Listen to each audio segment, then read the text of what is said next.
일본의 화이트리스트 배제 이후 우리 산업 상황을 살펴보겠습니다.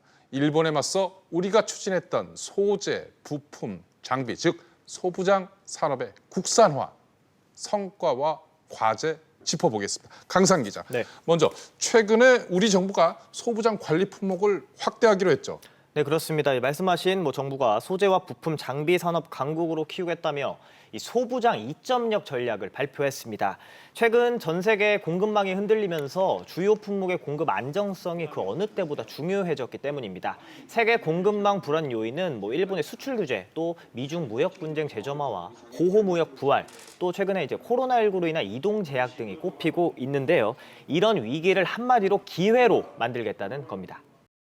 대한민국은 위기를 오히려 기회로 삼아 글로벌 첨단 소재, 부품, 장비 강국으로 도약해 갈 것입니다. 국산 불화수소를 생산 공정에 적용하고 있는 SK의 최태원 회장도 이번 기회에 패스트 팔로우가 아니라 리딩, 선도 기업이 되겠다고 화답했습니다. 불화수소 이외에 포토레지스트나 여러 가지 저희의 성과들이 있었습니다. 소재 부품 장비 기업들이 보호무역주의로 인한 지금의 위기를 오히려 기회를 삼아 글로벌 선도 기업이 돼서 전 세계의 연대와 협력을 또 이끌어 나갈 것이라고 믿습니다.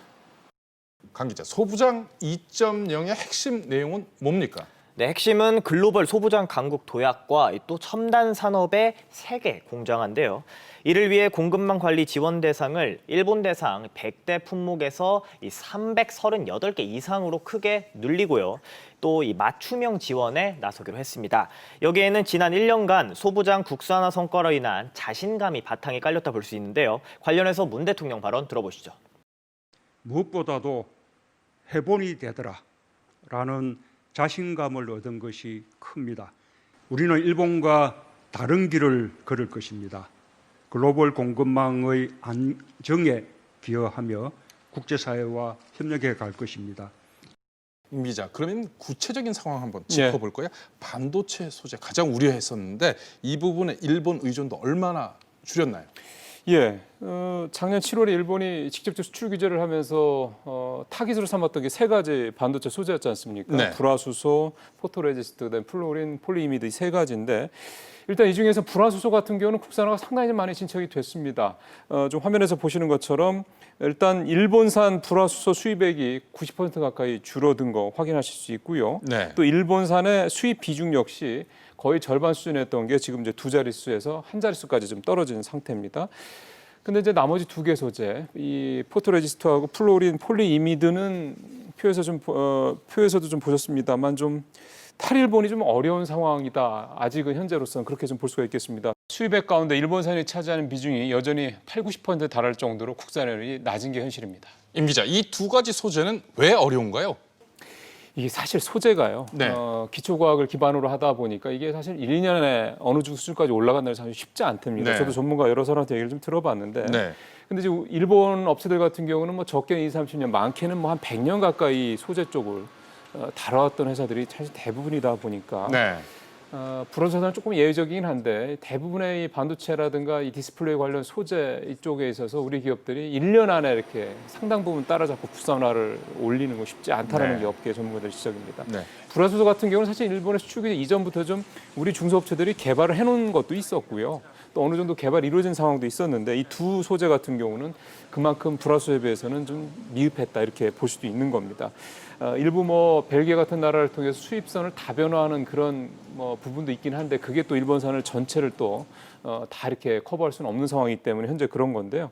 그러다 보니까 소부장에 대한 관심과 지원이 이게 단기적이 아니라 앞으로도 중장기적으로 계속해서 투자, 이 지원, 교육 이런 것들이 이루어져야 된다는 지적이 나오고 있습니다. 얘기 한번 들어보실까요?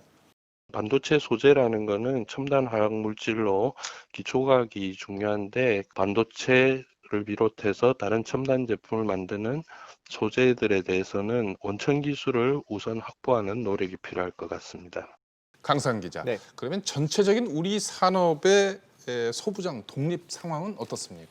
네, 우선 일본 규제 품목뿐 아니라 소재, 부품, 장비 경쟁력이 전반적으로 향상되는데요.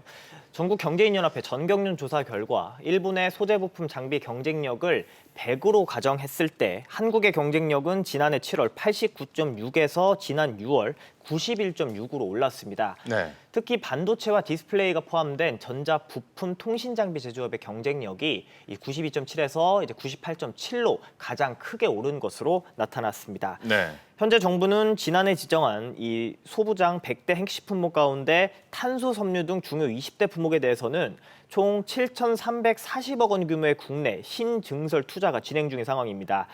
투자 결실에 따라 우리 소재 부품 산업의 경쟁력이 더 향상될 것으로 보입니다. 그렇군요. 강상 기자. 이런 성과가 만성적인 고질적인 대일 무역 적자 구조 해소로 이어지고 있나요? 네, 그렇습니다. 지난해 대일 무역 적자를 보면 191억 6,300만 달러인데 2004년 이후 16년 만에 이제 가장 낮은 수준을 기록했습니다. 그렇군요. 하지만 1965년 수교 이후 계속 대일 무역 적자였던 이 교역 구조를 완전히 바꾸기에는 역부족인 상황입니다. 지난해 한국 무역 적자국 1위도 5년 연속으로 일본이 차지했습니다. 관련해서 전문가 얘기 들어보시죠. 한국과 일본은 반도체를 중심으로 한 글로벌 분업 체제를 통해 강하게 연결되어 있고요. 특히 소재와 관련된 부분에 있어서는 전통적으로 협력 관계가 구축되어 있었습니다. 대일 적자를 줄인다는 개념보다는 글로벌 경쟁 체제 내에서 우리 자신의 부품과 소재를 개발해 나가는 노력을 하는 것이 보다 중요할 것으로 생각됩니다. 반면 우리나라에 수출하는 일본 기업들은 울상이라고요. 네, 그렇습니다. 최근 일본 언론에서 이 수출 규제 타격은 일본 기업이 입었다는 보도가 잇따르고 있는데요. 잠깐 예를 들면 이 니혼게이자이 신문을 보면 반도체 대국인 한국 수출이 줄어들면 일본 소재 산업의 타격이 클 것이라고 이렇게 밝혔습니다. 네, 일본 내부에서는 이번 기회에 한국이 완전히 탈일본화에 성공할 수 있다. 이런 것에 대한 경고도 나오고 있죠. 경고가 나오고 있습니다. 이 한국 경제가 일본의 울타리를 완전히 벗어날 수 있다. 그러니까 탈일본화 경고인데요. 네. 일본의 한 경제연구소가 수출 규제 이후 자국 산업의 피해를 조목조목 분석한 보고서를 내놨습니다. 이제 보고서 내용을 보면 일본 불화수소의 한국 수출이 1년 전보다 20% 수준으로 줄었다며 일본의 수출 규제가 부메랑이 될 수 있다고 지적했습니다. 이 해당 보고서에는 또 한국 반도체 소재 산업 성장으로 불화수소 이외 품목에서도 일본 기업의 시장 점유율이 낮아질 수 있다고 봤습니다. 일본이 불필요하게 한국을 자극하고 한국을 공격한다는 것 자체는 동아시아 또는 이제 글로벌 경제에 있어서 일본이 가지고 있는 중요한 분업 구조 또는 협력 구조를 가지고 있는 게 실질적으로 약화될 수 있는 그런 가능성들을 가지고 있습니다.